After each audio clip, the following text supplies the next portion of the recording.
Well, it's good to see you. Good morning. Good morning. Good morning. It's beautiful out. And we are finishing up this morning with our third B. Belong, believe, become. Just give you a quick little view to the future. Next weekend, Dieter Zander's going to be here. So that'll be a lot of fun. Dieter will be here talking, and I'll be actually doing a wedding in Indiana. Yeah, very exciting. It is, actually. And the next week, then, is Mother's Day. Mental note, everybody, Mother's Day. And then that following week, we're going to start a new sermon series called What God Won't. And the full title really is What God Won't Do. And the intention is to walk through the story of the two sons that Jesus tells, sometimes known as the prodigal son. The story is intended to give us a picture of who God is really, what God is really like, and who God really is. And so there are several things that I want to talk about in probably about a 4-week series. Things that we think God does all the time that He just has no interest in doing. So it's going to be a fun kind of way to walk through that. But this morning, I want to talk about this last B. But let's review just briefly. Belonging, these 3 B's that you see on the roof, on the ceiling, belonging is just simply the idea of having a place and a space where you belong, that you're missed if you're not here. A place where you feel you fit in. Now the belonging that we talk about is that kind of a place so that you can grow in your understanding and kind of the spiritual part of your life with God. Belonging is a big idea. And it comes really first. And I could just launch into this whole sermon again, and I can't do that. But it's just so appealing to me to look at the way that Jesus did things when He was here. And before any of the disciples anyway, these men and women who followed Him regularly, before they kind of got a lot of information from Him, He invited them to be part of the group. Being part of the group did not depend on what they necessarily thought about life and God. They were just curious. A congregation is not a group of people with common beliefs, but a group of people with a common goal: to seek, to build their spiritual life, and to become a force of goodness and beauty in the world, to live a life of love. That's the idea of belonging.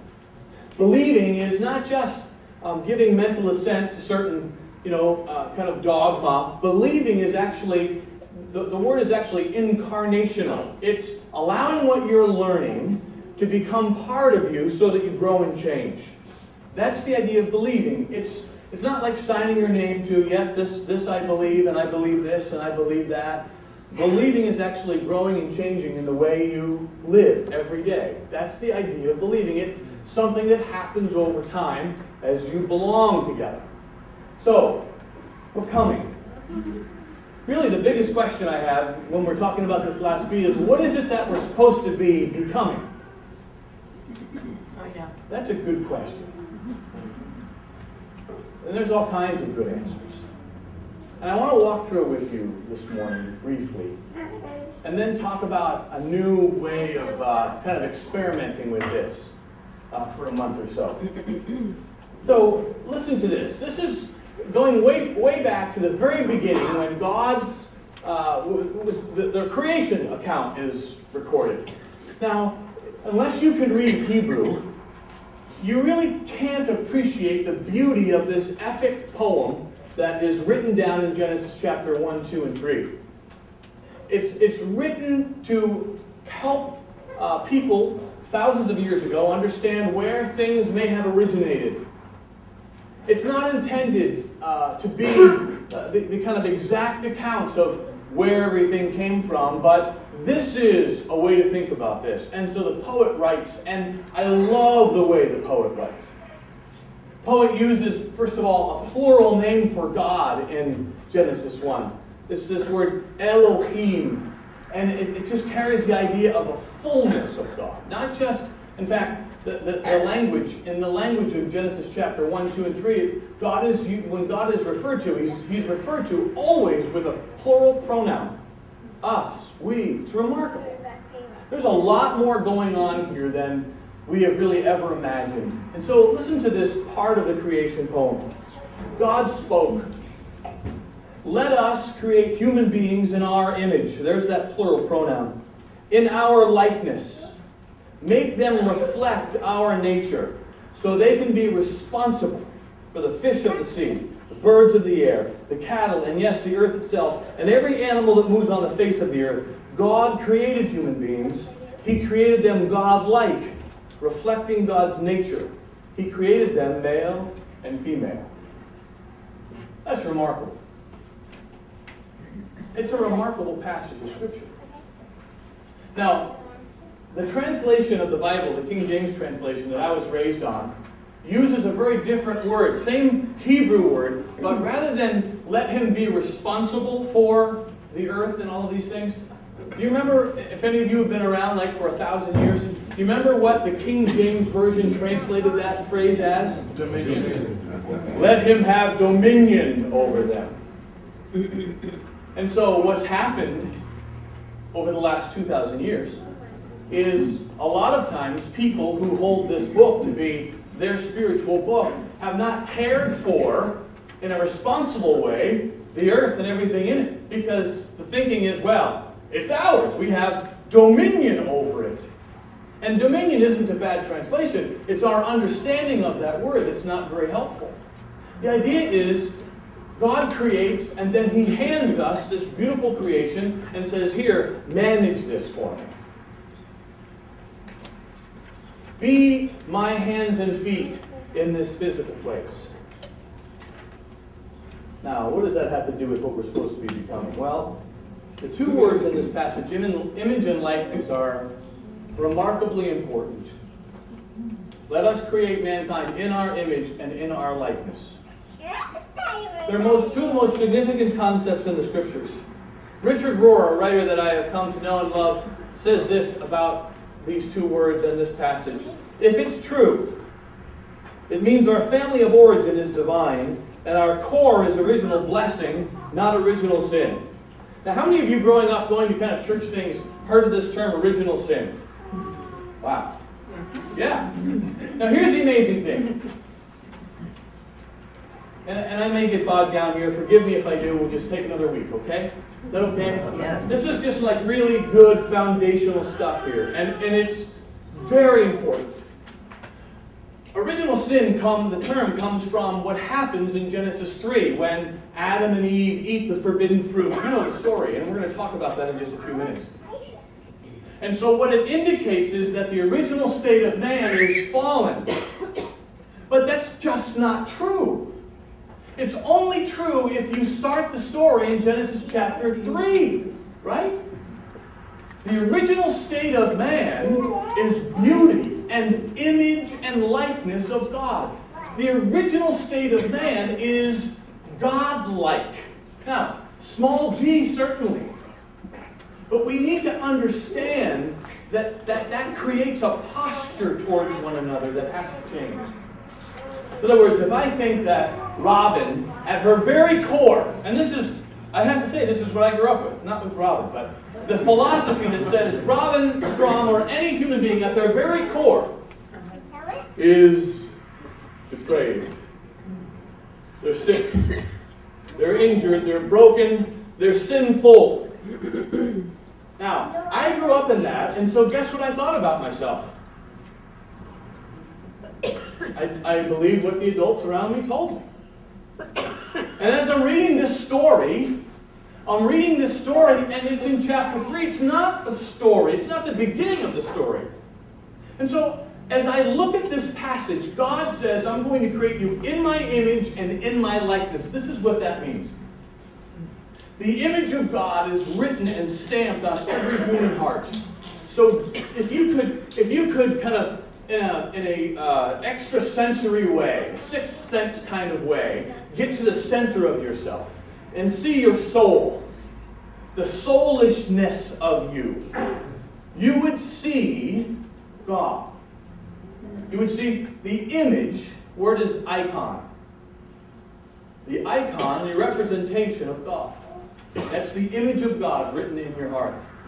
So the likeness of God is what people see on the outside of you. The idea in our life is to make our likeness match our image. Does that make sense? That's good. Yeah. How easy is that? It's not that easy.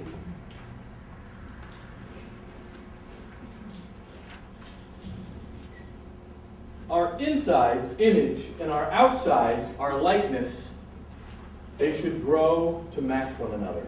Now, I've talked about this a little bit before. When you're inside, I could go through the scriptures from start to finish and talk about this. There's this great passage in the Old Testament where God is talking about mankind, and He said, "I have stamped eternity on their hearts." Mm-hmm. The idea is that in the heart of a human being is the understanding that there's more than this. Now, does that ever exhibit itself in your life? Yeah, it does for me. When I sit around and I go, man, what's next? What's really going on? Have you ever been involved in a coincidence that's just too much? I mean, there's like signs of God doing stuff everywhere, and the earth is alive with it. And even if, I don't know, we could get really ethereal with this, but I mean, when you look at things around us, you have to say, there's something bigger going on. Why is that? Because eternity has been stamped into the human heart. The image of God is there. And if you could look deeply. Now, for some of us, that image was covered up and covered up and covered up. And for a lot of human beings, that image is so covered up it seems almost non-existent. The object of spiritual practice, then, is uncovering what's already there. So that spiritual greats in the past say things like this, "And now, with God's help, I shall become myself." You see, spiritual practice isn't about adding things on that you need and don't have. Spiritual practice is about cutting things away that have glommed onto you that you don't need. Does that make sense? And by the way, Jesus, the man, had to go through these same spiritual practices. Luke chapter 2. Jesus stays at the temple. You know this whole story. Mary and Joseph can't find him, and they show up, and Mary's like, "What in the world? Where have you been?" And Jesus says, "Well, sorry, I've been here." And Luke makes this comment. "And Jesus left and became obedient to them and grew in wisdom, in physical stature, in favor with God, and in favor with man." Jesus grew. The word that we've used before is krokapto. It's a blacksmith word. It's like shaping a bar of steel into a horseshoe. How do you do it? You heat it, and then you beat on it. And that's what it feels like, isn't it? See, the idea is that steel, inside that steel is already the horseshoe shape. It just needs the creative genius of the blacksmith. And the skill and the patience. Jesus grew this same way that we grow, friends. The image of God is there. It's deep inside of you. But we have added so much to it that it has to be cut away and sometimes burned away. But it will emerge. Image and likeness. I spent way too much time there. It's as if God is saying this. All I want, image and likeness, all I really want. What does God want? What is this all about? What are we supposed to be becoming? All I really want are some living icons who will communicate who I am and what I'm about and what is important in the world. That's really all I want. From the First Testament to the Newer Testament, that's the message. In fact, Isaiah chapter 43, Isaiah says this. You are my witnesses, God says. What's a witness? A witness tells someone what's true, what they've experienced, what they saw. You are my witnesses, God says. You are my hand-picked servant, so that you'll come to know and trust me, understand both that I am and who I am. Listen to John 14:9. Jesus is speaking, and he says this. By the way, Jesus is the prototype icon. What's a prototype? Example. An example. Prototype is a first run at something. Mark understands prototyping in your business, right, bro? So you make a prototype, and then you either test it or you show it to someone and they say, yes, that's what we want, and then you copy the prototype. That's how prototyping works. Jesus' life is the prototype of genuine humanity. Now, again, sorry, but you're going to have to hang on here for a second. I want us to understand briefly but deeply that Jesus, the man, through this growth, what he did was he incarnated Christ consciousness. So he allowed God to incarnate through him as a human being, and he became who he was supposed to be, Jesus Christ, Son of God. Does that make sense? Yeah. Jesus is the man. Christ is the second person of the Trinity. And as Jesus the man grew, according to Luke, more and more of him became filled with Christ consciousness until he became the prototype. It's a remarkable way to think about this. Let me just show you what I mean. So in John chapter 14, verse 9, Jesus said it like this. If you have seen me, you have seen God. Ever say that to anybody?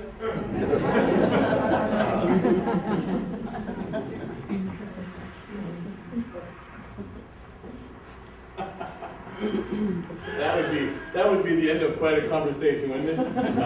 Yeah, I'll be seeing you now. This is how Paul describes it in Colossians chapter 11. He, speaking of Jesus, is the image of the invisible God. There's that word.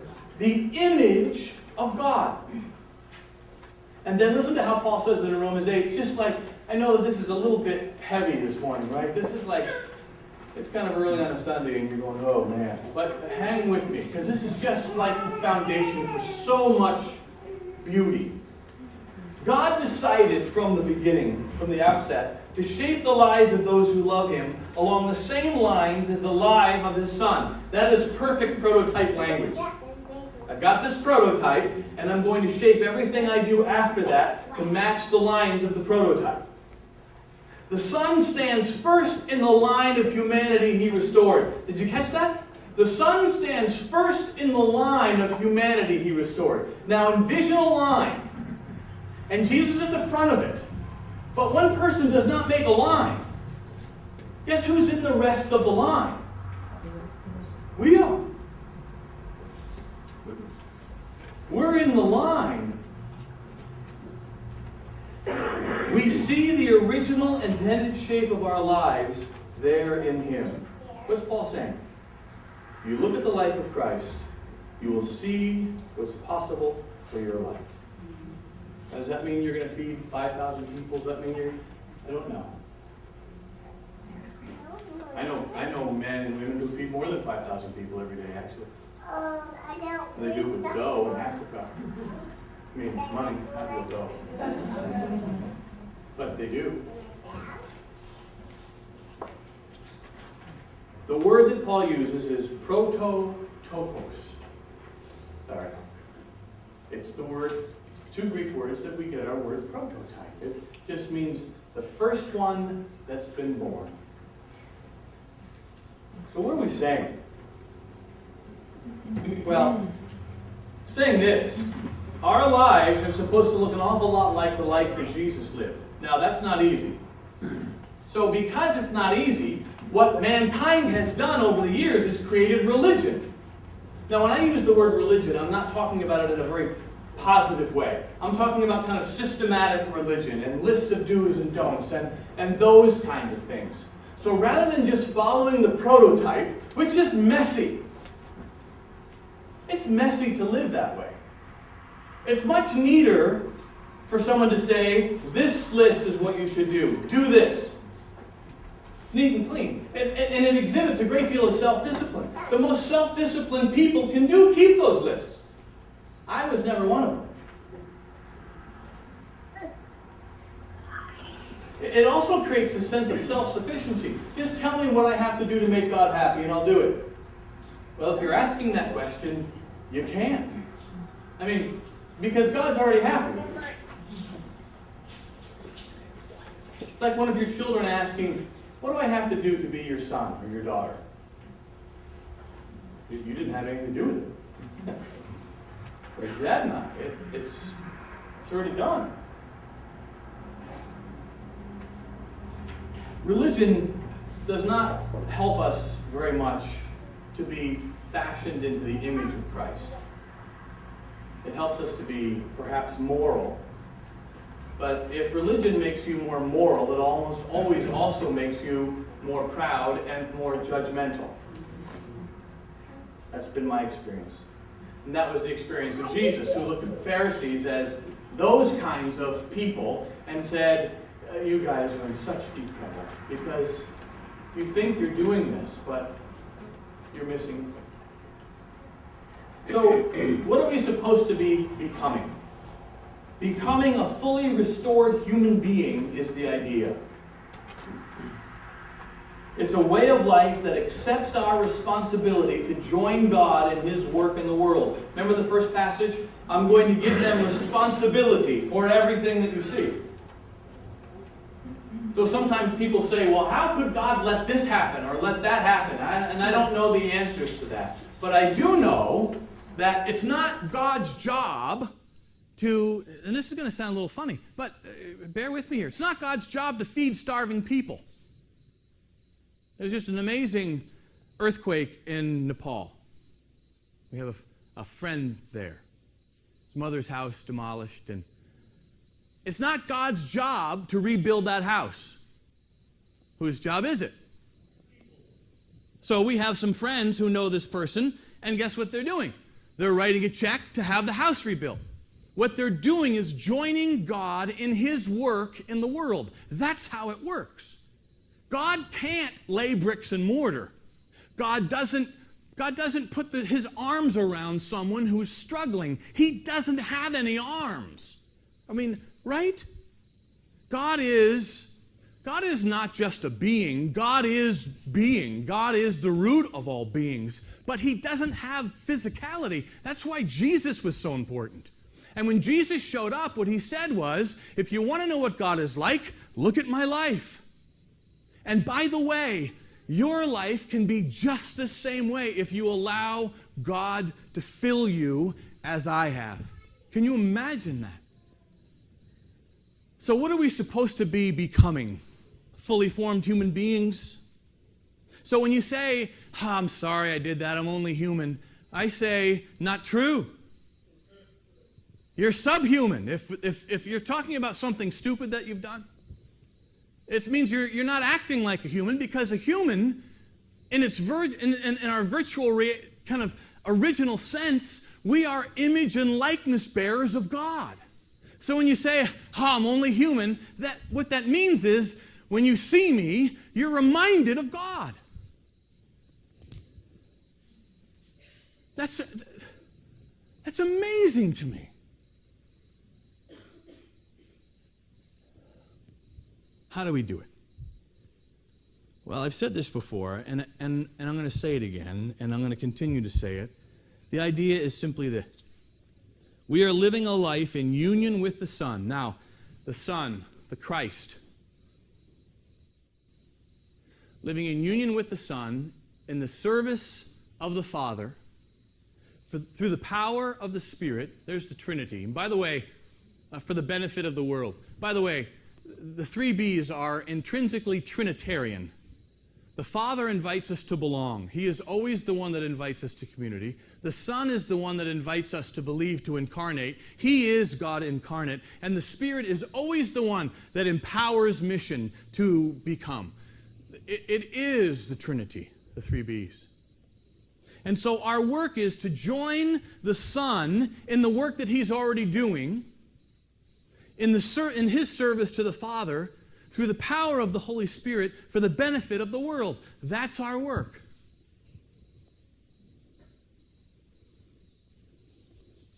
This idea of Christ consciousness is very important. So, how do we do that? Well, I'm glad you asked.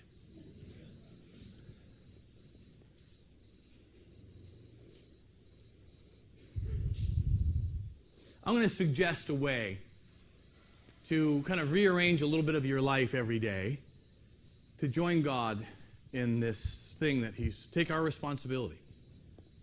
Have you ever seen, well, I have to be very careful, but have you ever seen a guy preaching on a street corner with a sign? And do you think to yourself, boy, that guy really reminds me of God? Now, you may, and you go, wow, what that means then is God is really ticked off at me. It means that God is angry. It means that God hates certain kinds of people. But that's not at all how Jesus lived. And Jesus said, if you've seen me, you've seen God. Now, I don't know how to get around that, except to say, a lot of the things about God that I've been taught are just plain wrong. So if I'm going to join God in His work in the world, in this idea of Christ consciousness, kind of living in union with this idea, what I'm going to be doing is joining Him as He kind of loves people. Now, a few weeks ago, Karen Lynch and I talked about an idea that she had, and it's kind of developed, and I want to unpack it for you. So this is what I want to suggest we do. I want to suggest we do a little experiment. Don't you love experiments? I'll tell you what, I love experiments that don't have the potential to blow up the house. I love experimenting. Some ways, the only way you're going to learn something is if you experiment. And so, let me give you an idea that we've called the daily intentional act of kindness, where we actually join God in His work in the world, and we become icons of a loving kind of reaching out to help God. In fact, before I tell you about it, let me show you a video. Can I show you a quick video clip? It's just a quick one. You guys look like you're about ready to be done, so I better get your attention again with this. So this is a TV commercial that aired a long time ago, and you've seen it before, but I want to show it because it's truth. Just watch this with me.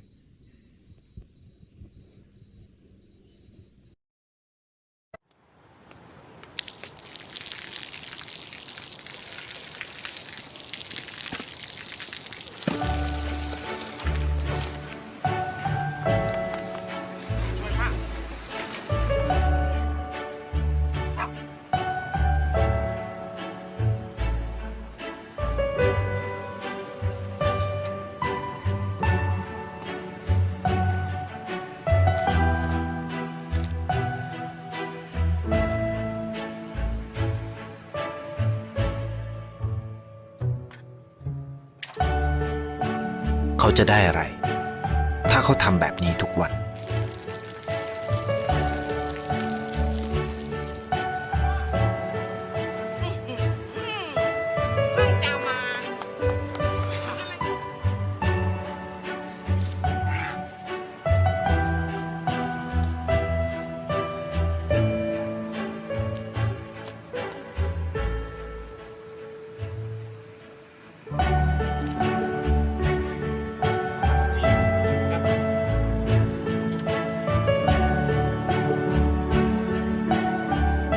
เขาจะไม่ได้อะไรเลย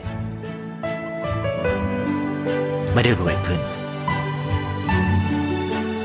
ไม่ได้ออกทีวีไม่มีใครรู้จักไม่ได้มีชื่อเสียงที่มากขึ้น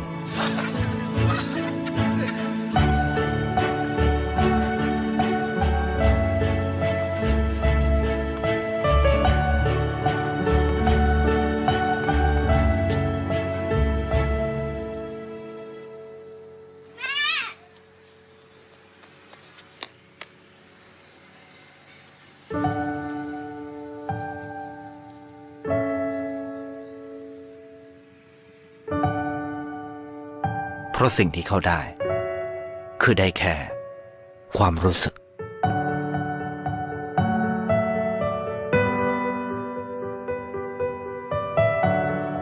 ได้เห็นความสุข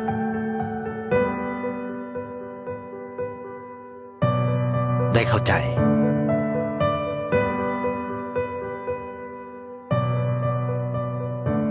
ได้ความรัก ได้ในสิ่งที่เงินซื้อไม่ได้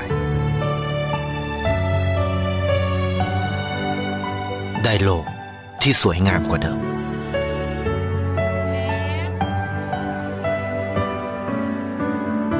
ในชีวิตคุณ อะไรคือสิ่งที่คุณต้องการมากที่สุด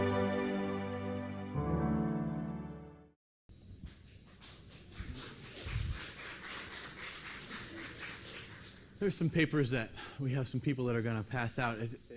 So what happens when you intentionally make yourself available to join God in His work in the world every day in a way that is right-sized to you? At least two things. One, you give someone the opportunity to see that they're loved and that they matter. And two, something changes in your heart. Something that learning more things or more Bible verses or even praying more can't do. It's the simple act of, and I don't know, when that little girl comes with her school dress,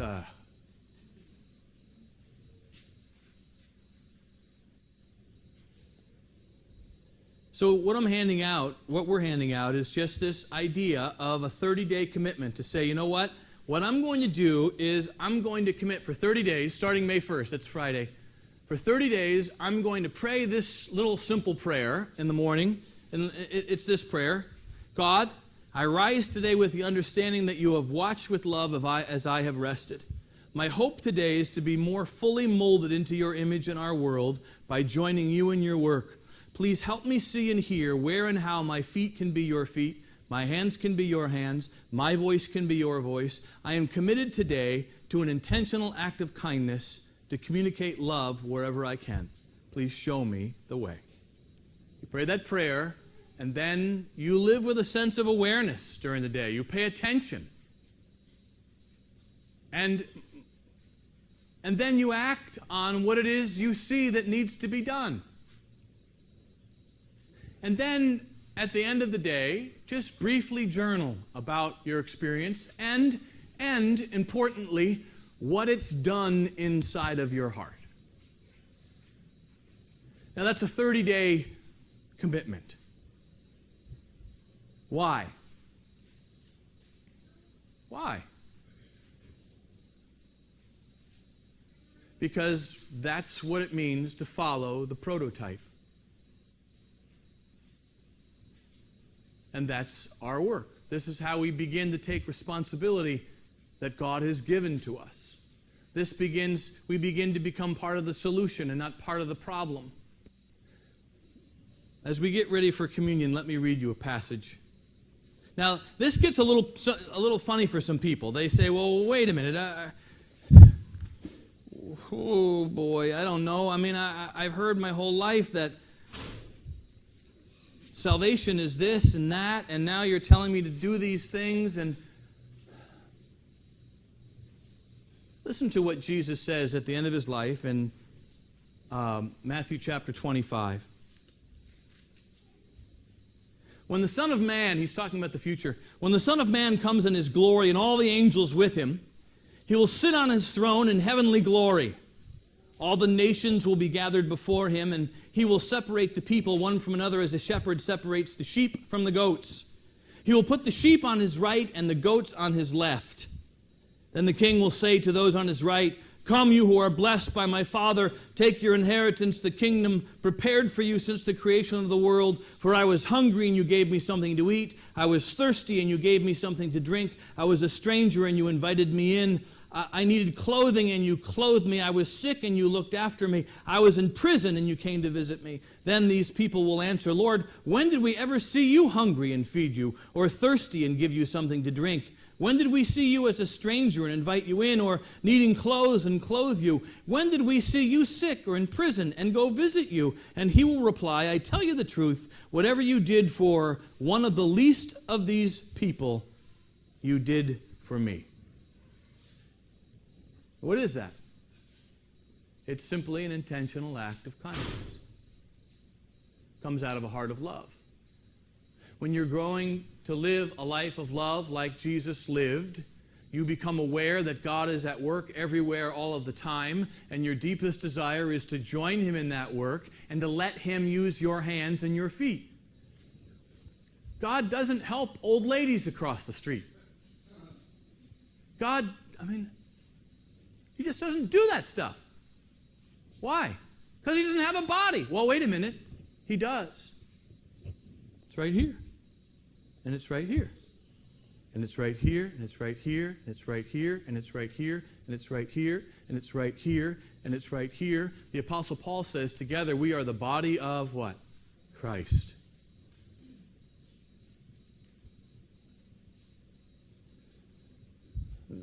Ben, you guys can come up. We're done. And so, this is what I would love. I would love for us to do this together. And there's a place for you to sign it. Like, I'm serious. Now, I have you put your name down in your email and sign it just so that we can kind of support you in it, and we'll send you some things that will be helpful to you. What I'd like you to do during communion this morning, and communion is kind of saying to the one who lived like this as our prototype, yes, I want to live the life that you lived. That's what we're doing, is we're looking at the prototype and saying, I want my life to look like that life. Together. That's belonging. And so as you come for communion this morning, the offering baskets are here, and we need some dough. We're short. This has been a really bad month, so it's time to catch up, and that would be great. But what I'd also like you to do, if you've considered doing this little experiment, is fill out your paper and drop it in the offering baskets, and we'll create a list, and it's not like we're checking up on you. But I really want to know if this changes the way you are inside. My sense is that it will. And I really want to know the difference that questers make in Novato, and my sense is that that will. And so as we come for communion, consider joining God in his work with humanity in this way. So the scriptures tell us that on the night that Jesus was betrayed, he took bread and he broke it, and he said, this bread is my body, and it has been broken for you. Eat this, all of you. And after supper, he took the cup, and he said, this cup is a new promise, a new covenant in my blood. And as often as you eat this bread and drink this cup, you proclaim my death until I come. And then later that next day, the body of Jesus died. And then on Sunday morning, when he rose from the dead, the disciples began to understand that it was all real and true, and their lives began to look an awful lot like the life that Jesus lived. And that's what I want. So as you come this morning, we're going to sing a song that's a little unorthodox for communion. It's written and performed years ago by a wonderful female artist named Jewel. It's called These Hands. And it's a song that I listen to all the time. I love it. And it's her idea of doing what she can do. My hands are small, she says, and they're not yours. They are my own. But the idea is, even if they're small, I can still do something. And then she says at the end of the song over and over again, in the end, only kindness matters. And I think she was thinking of that Matthew 25 passage. Kindness is a fruit of what? Love. And love is to be the blood that runs through our veins. So as you come this morning and take communion together, listen to this, and then I'll close us in just a few minutes. So if you haven't had communion with us before, let a few people go ahead of you so you know how we do it here, but you're more than invited to join us, so please do.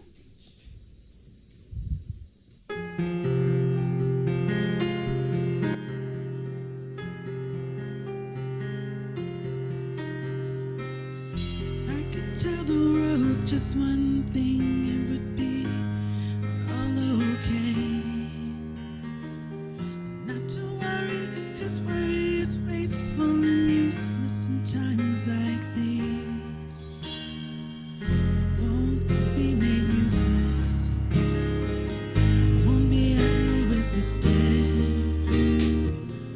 Gather myself around my faith, the light that darkness most fears.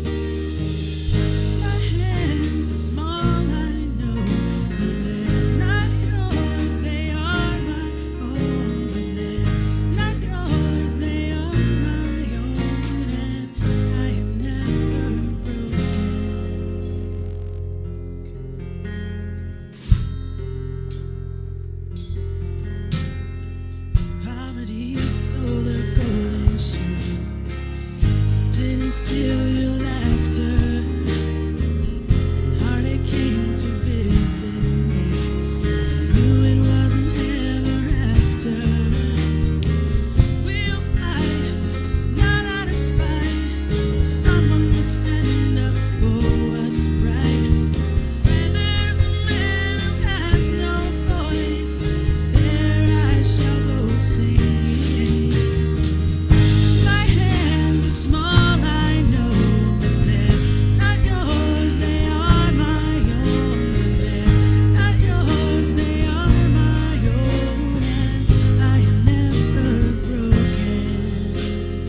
is when I'm in my office or in the little shed behind my house and I have time to study and to be alone with God, and I'm reading a passage of scripture and something comes to me that I've never seen before, and it's like, wow, this is amazing. The best times, those are good times. I love those, and I wouldn't trade them for anything. The best times are when I'm working with someone or living just my kind of everyday life, and I'm able to come alongside of someone, and after that experience, it feels as if I was just God's hand and feet. That is the most transformative sense that I've ever experienced, because it helps me understand that this is all real, and that one human being who's open to it can make a difference for another human being. My prayer for us, Quest, is that we will join God in the work that He's doing. Not just the big grand things, but the everyday little things. So, Father, help us. We come to you, God, because we know that you are. And we're learning more about who you are and what you're like. And we're doing that, Father, by looking at the way that Jesus lived and trusting what He said. And I pray, God, that you would help us to live in such a way that others who don't have that opportunity would learn more about God by the way that we come alongside and help them. I pray that you would help us, God, to join into this thing in a way that blows our minds. We're grateful for this morning. I'm grateful for who you are and that you invite us into this experiment with you. And we pray these things in Jesus' name. Amen. Thanks, you guys. Have a great day. I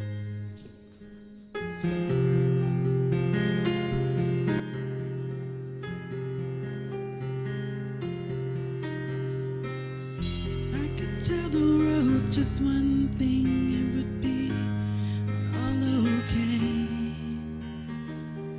Not to worry, 'cause worry is wasteful and useless in times like these. It won't be made useless. It won't be ever with this.